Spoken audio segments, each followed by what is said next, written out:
The battle between brothers, the Uchiha Brothers and the Brothers of the Cloud Village.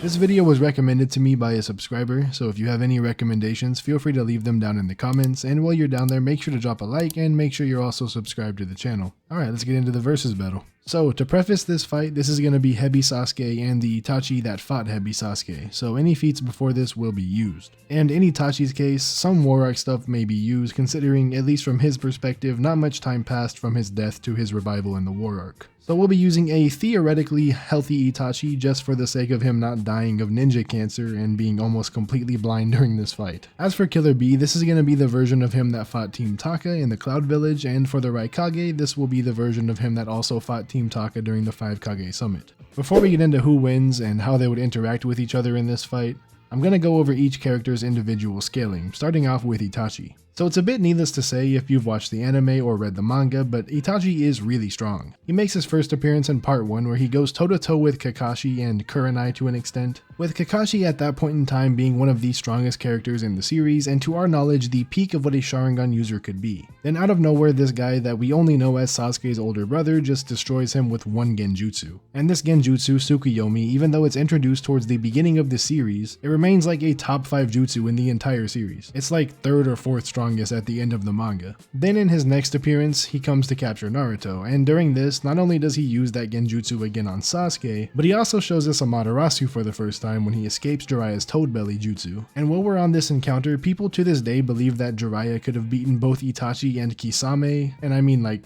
come on. Really? There's no way we should still think this. It's blatantly obvious that Itachi wanted to retreat in order to not have to fight a fellow Leaf Ninja, who technically was his ally. We even see Kisame is confused as to why they're running when he literally says, "Why did we have to retreat with your power?" before Itachi cuts him off and gives him an excuse as to why they ran. And we know these excuses are not valid because a weaker Itachi is able to use much more chakra than he did here when he fought Sasuke in part 2. Speaking of which, this is the next time that we see Itachi. Well, apart from the time that Kakashi and Naruto fought a 30% clone of his and struggled to land even a single hit on it. During this fight with the clone, we also learn that Itachi can cast genjutsu without making eye contact, when he uses a genjutsu by just pointing his finger at Naruto. But anyways, during the fight with Sasuke, we see just how insane Itachi's genjutsu capabilities actually are, when he's able to catch Sasuke, who is a seasoned Sharingan user now, in multiple genjutsu throughout this entire fight. This fight also introduces us to Itachi's strongest technique, the Susanoo, and in his case, his Susanoo possesses the Totsuka Blade and the Yatamir,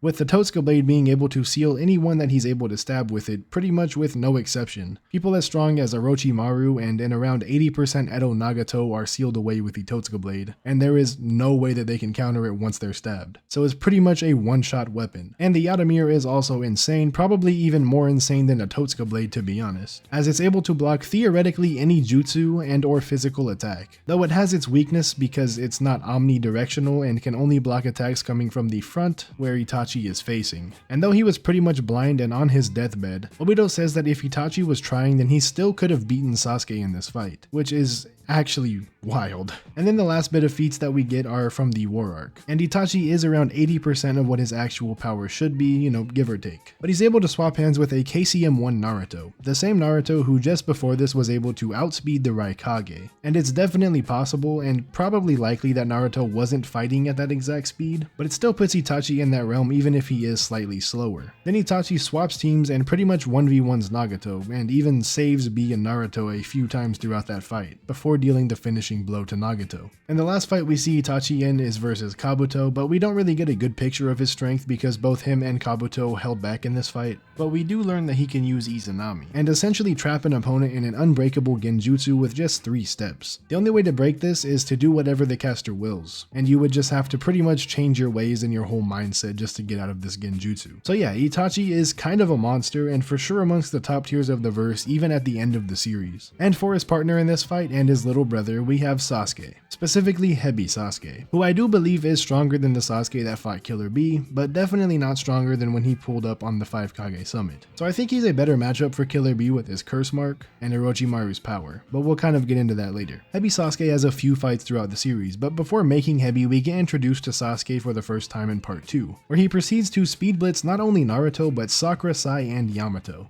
He then uses his Sharingan to enter Naruto's mind, or like his headspace, where he's able to suppress Kurama, and was even compared to Madara by Kurama himself. Now we know in hindsight that this version of Sasuke is not stronger than MS Madara, but anyways, after doing this, Sasuke was about to unalive the entirety of Team 7, but he was stopped by Orochimaru. Later on, Sasuke fights a sick Orochimaru who, granted, was pretty much on his deathbed, but Orochimaru was able to hit Sasuke with the body transfer jutsu, and Sasuke was still able to break out of it and absorb Orochimaru's power. After this, Sasuke fights Deidara, who is Sasuke's first Kage level opponent outside of Orochimaru, but again Orochimaru was extremely weak at that point. Either way, Sasuke shows time and time again that he is on a different level from Deidara in this fight. A lot of people seem to think that they're somewhat relative, but I just don't think that's the case whatsoever. Everything Deidara throws at Sasuke in this fight is pretty easily able to be countered by Sasuke. In fact, the only real damage Sasuke takes throughout this entire fight is from his own Chidori when he defuses Deidara's C4. The only time Deidara pressures Sasuke whatsoever in this fight is with C0, but even then Sasuke has a contingency plan and reverse summons himself out of the blast area. So yeah, in my opinion, Sasuke is just blatantly above Deidara, to the point where Deidara got so mad that he had to rage quit. Then after this we see Sasuke versus Itachi, where Sasuke has some pretty crazy showings as well. First off, we see that his fireball jutsu is stronger than Itachi's, to the point where Itachi had to use a Materasu just to win the fireball clash. Then later on in the fight we get introduced to Sasuke's one-shot jutsu Kirin, where it's heavily implied that Itachi would have died to this jutsu if not for the Yatamir, and I've already talked about how broken the Yatamir is. But yeah, Heavy Sasuke is definitely a powerhouse, well above Kage level if we take into consideration his fight with Deidara, and the fact that Deidara was able to beat Gaara, who is obviously one of the 5 Kage. Up next we're going to be talking about the second fastest man during the Third Great Ninja War, the 4th Raikage Ay, who based off his fight with 5 Kage Summit Sasuke is definitely no joke. In this fight we see just how fast Ay is, with him being so quick that Sasuke with his MS is barely able to keep track of his movements. In fact, C states that Ay's brain is able to process things as fast as a flash of light, and he was surprised that Sasuke was even able to keep up with him to begin with. And this statement is somewhat backed up if you want to go with a data book statement that says that B can move near the speed of light. But the Raikage isn't just fast, he's also incredibly strong, with him being able to break Sasuke's Susanoo ribcage, and this stays consistent as he does something similar to Madara's in the 4th Great War. From everything we see, it looks like Ay's strength should be comparable to Tsunade's, though I'd argue he is slightly weaker. Ay should also have insane durability, if his father is anything to go off of, because the only way to kill his father is by having him attack himself. So even though it's implied that Ay is weaker than his father, he should still have similar durability, albeit probably not quite as good. Like I said, Ay is no joke. Same with his partner in this fight and little brother Killer Bee. Now Killer Bee in his fight with Team Taka was extremely disrespectful.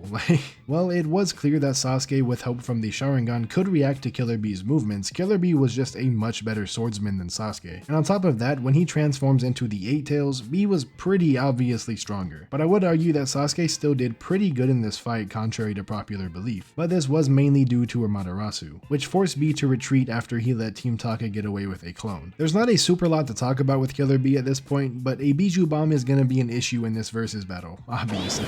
So for the actual fight, I think I made it pretty clear where each individual's power should lie. Though I do think that Heavy Sasuke with Orochimaru's power is stronger than Taka Sasuke when he first gets his MS, I still believe that Killer Bee should be stronger than him. And on that note, it was stated that Raikage A used to fight the 8 Tails when B got out of control, so I'd put A above B, albeit pretty slightly. And based off the War Arc stuff and Itachi's insane hacks, as well as the fact that Sasuke didn't truly catch up to Itachi in power until he got his EMS, I'd say that Itachi is easily above everybody, at least individually. Because the best case scenario for A during his fight with 5 Kage Summit Sasuke was a draw because he was diving into Amaterasu. Obviously, EMS Sasuke scales above MS Sasuke during the 5 Kage Summit, so yeah, Itachi is the strongest here. If this fight did happen, then I think it's fair to say that Sasuke would fight B and Itachi would probably fight A. Sasuke and B would be kind of close, but once the 8 Tails is out, Sasuke would start to get overwhelmed. Itachi should be pretty easily able to keep up with A though, if his fight with KCM1 Naruto is anything to go off of. But I think that A would have a slight advantage until the Susanoo comes out, and at that point A is probably done for, assuming that Tsukuyomi doesn't do the job first. And then at that point it would turn into a 2v1 against B, and like I said before, B has no way of countering Amaterasu. So Itachi hits him with Amaterasu. You can say that Sasuke hits him with Kirin and Itachi seals him with the Totsuka blade just to get Sasuke involved a little bit more. I mean, Itachi kind of hard carries this fight, and I don't think it's unrealistic to say that he stands a decent chance at beating A and B in a 2v1, even without Sasuke's help. But yeah, I'd say Itachi and Sasuke should handle this fight like low to mid difficulty, mainly due to Itachi just being a complete monster of a character. But yeah, that's it for this video. I hope you guys enjoyed. If you did, make sure to leave a like and consider subscribing to the channel. If you have any versus battle ideas for me, feel free to leave them in the comments and I'll do my best to try to get around to everyone's suggestions. But with that, thanks for watching. Trippy out. Peace.